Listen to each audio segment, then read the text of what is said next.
Hello everyone, so my name is Ovi Daniels and I'm Ejiro's brother. I don't know if you've seen the video or you've seen any chance post or some other people have posted where there's this story about Ejiro that people are looking for because she joined a group. So a lot of things had happened and we had, as a family, we had tried before now to see how we can get her. If you had seen one of the videos, I think NHM posted just a short clip of the video, how she came around to the office and we're having a conversation with her, and the whole thing it was really bad. That we landed at the police station, Metama police station in Abuja here, and we're in police station for hours. In fact, we went to two police stations or three police stations that particular day. But at the end of the day, Nigerian police, as they would do, they threw the case out. They said we don't have any business with her because she was saying that she's not taken against her will. She doesn't want to be with family. Family has not done anything for her and everything like that.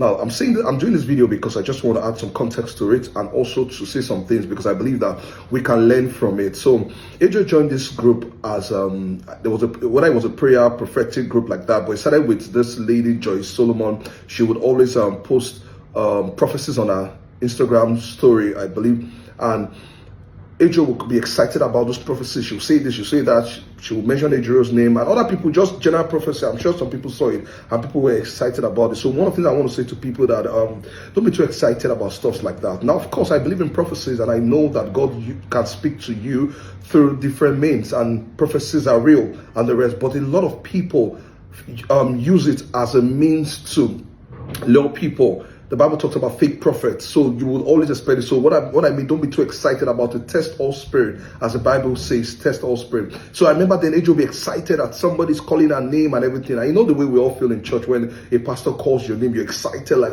finally it's your day and the rest. I know that feeling and the rest. So she joined them. There was this, they call it Nabaoith Academy, where you pay some dollars, or $300 something and the rest, for like maybe 6 weeks or thereabout, and she started it. And I remember I was in the house at that time. She would join them, and I noticed there was this secrecy thing about them. So Ejiro can be in a Zoom meeting, having the meeting, while Joyce Solomon and the others will be in the Zoom and the rest, and you pass. She will like cover her system or cover the phone more like you can't see. So I noticed all this, and I used to like, why are you guys guarding this thing like as if you can't tell? I remember then I was like, okay, who's the Joyce Solomon that you said is the convener and the rest? She would say things like she's a prophet in the Bible. They were always living in isolation. They are like, come on, it doesn't make any sense. And one of the things I would say to people, know God for yourself, because when you know God for yourself, people cannot just bamboozle you anyhow. People cannot just tell you things. When I heard that, I was like, come on, prophets in the Bible that what? No. We have different prophets in the Bible. Some of them decided to live in isolation, but some of them were pronounced and the rest. But anyway, those were her tactics. I noticed that she was doing it in secrecy because I know that she knew that a day like this will come when the whole thing will burst, so people will not be able to find out.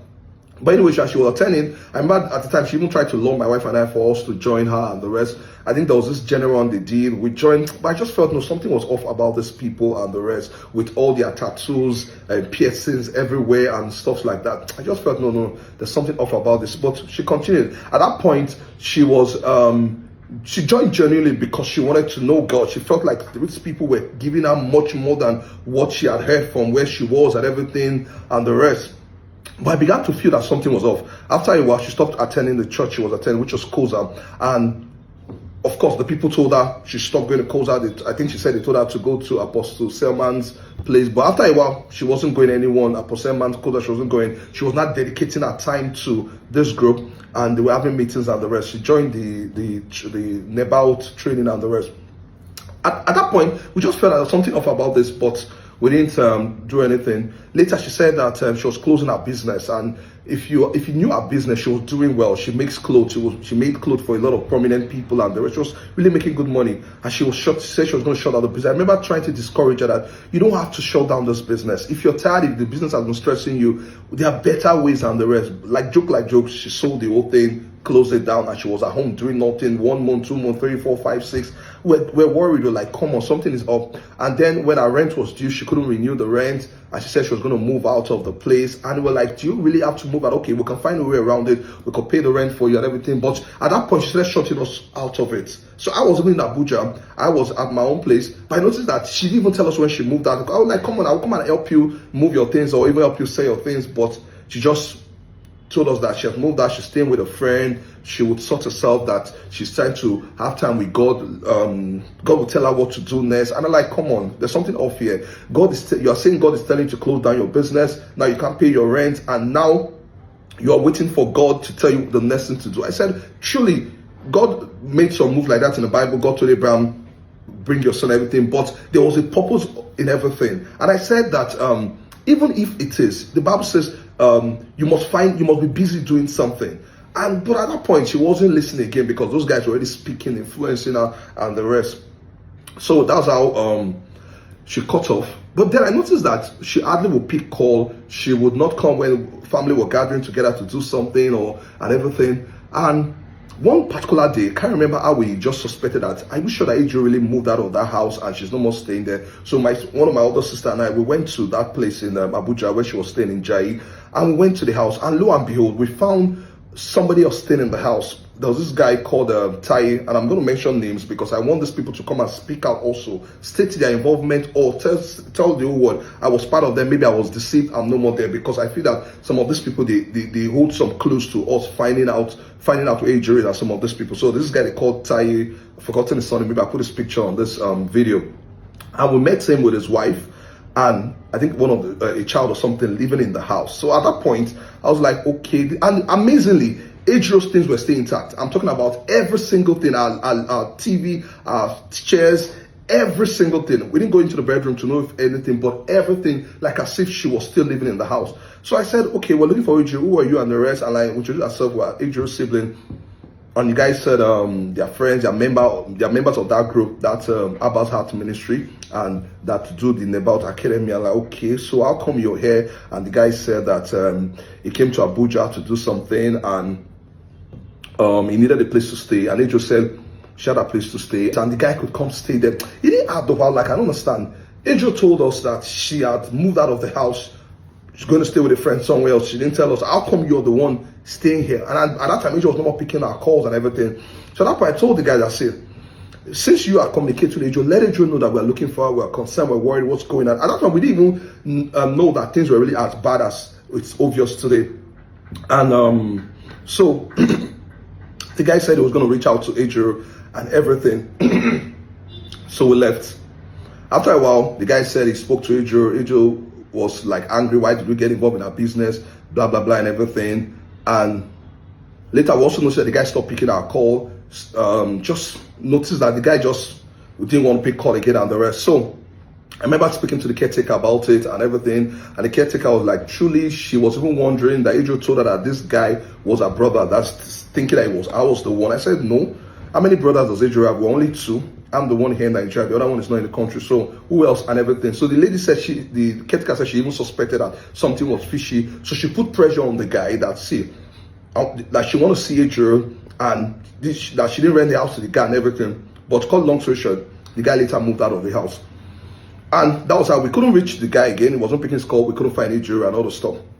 We began to ask questions, then we began to look. So we went to the website, so we began to search for them online. At that point, we noticed that they had gone offline on Instagram, they had evicted their pages and everything, but at that time their website was still active. So we went to the website, I think it was www.Nabaoith Heart Ministry or something like that. So we went there and we saw 3 videos of people that were sharing their experiences of how they did the academy and how their life changed and the rest. Put her name on the screen, but she owns this business called Newban, whatever, but I'm going to put Instagram handles and everything so people can also reach out to her.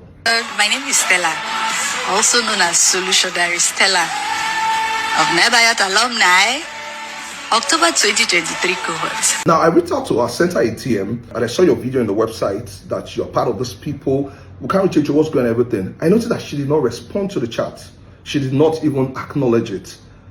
I knew that something was up. My other sister even called her business, since she runs a spa in Lagos and Abuja, also called the business that she wanted to see their boss and the rest, and they were okay. We're going to so at the point where they were like, okay, the boss was not available. When the boss was not available, okay, we want to talk to the boss. The moment they told the boss, and the boss asked this lady, this Newban care lady or Newban beauty lady, and she found out that it was somebody related to Ejiro, about Ejiro, she immediately declined to talk. So we felt that something was fishy here. The only guy that spoke he said that he was no more part of the group, and he had told them to take down this video, that he noticed that they were scammed, they were just everything that we found out today, that they are demonic, they are everything, that he had warned them to take down this video, that he to join them, wanting to know God and everything, but later found out that there was they were into a lot of things. And so the guy was even trying to help us and the rest, but he was no more part of the group. So, and once you leave the group, they will disconnect you, because they know that you can go tell and everything. I'm going to try and stop this video now because of time. I don't want to make it too long. Maybe I'll do another video, but let me see how far I can go. So anyway, so that new band lady, I want people to really ask her, try to do that close to her and everything, and ask her, you were part of this group, what's up? Are you still part of the group? Do you know Ejiro and everything? Because I believe that she has some information that can help us find Ejiro and also find this person that is part of this Joy Solomon of a lady. But anyway, to cut the long story short, one particular day I just received a call from a strange number, and lo and behold, it was Ejiro. We're like, oh, thank God, we've been looking for her. This was like maybe I think about 2 months or thereabout ago, or 3 months ago. And she just like, Ovi, where are you? And I said I was at the office and the rest. And she came with 2 other ladies. I'm going to put a clip of the video here. And she came with 2 other ladies, and they just bashed into the office. And Ejiro just asked, myself and one of my other sisters were in the office together. And Ejiro just came, why are people looking for me? Why are people looking for me? Why are people going to spoil my name? Why are people telling? Came with this angry fight. I'm like, Ejiro, calm down. We are bothered about you. We are concerned, and we've heard some information about this group, and we're not comfortable and everything. And she started making noise. And notice that the 2 ladies that came with her and one other guy, there were 3. Immediately they entered the office, they all held their phone, they were recording. I was like, okay, what's going on? You can't come into our office and you're recording, please. Can you stop the record? And they were like, no, they're not going to stop that. The moment we took this matter online, it became their business and everything, more like speaking for her. At a point, like, okay, please, can you leave us? Want to talk to our sister? You would have heard the clip of my other sister saying you want to talk to our sister. They were saying they're not going to leave. At the point, I just got angry. I said, leave this office now. That I'm going to call security to throw you out. They were still adamant, and the rest. Security came, was even trying to tell her. They were not willing to leave. Immediately, he got violent. I pulled, did everything, pulled them out of. So at the point, I just felt, wait, so if these people leave, Ejiro is going to follow them, because Ejiro kept defending them and the rest. We now told security to lock the compound, that they are not even leaving. Let's go to the station. Since we're looking for our sister and we're looking for these people and the rest, that was how we locked the place. We insisted that we're all going to the station. At that point, they were trying to leave. We told them they couldn't leave. Ejiro was trying to leave also. But at that point, she was really fighting, insulting us, almost became violent, like as if we should leave her, that we have not been part of our life. You know, when somebody had been hypnotized and talking rubbish and the rest.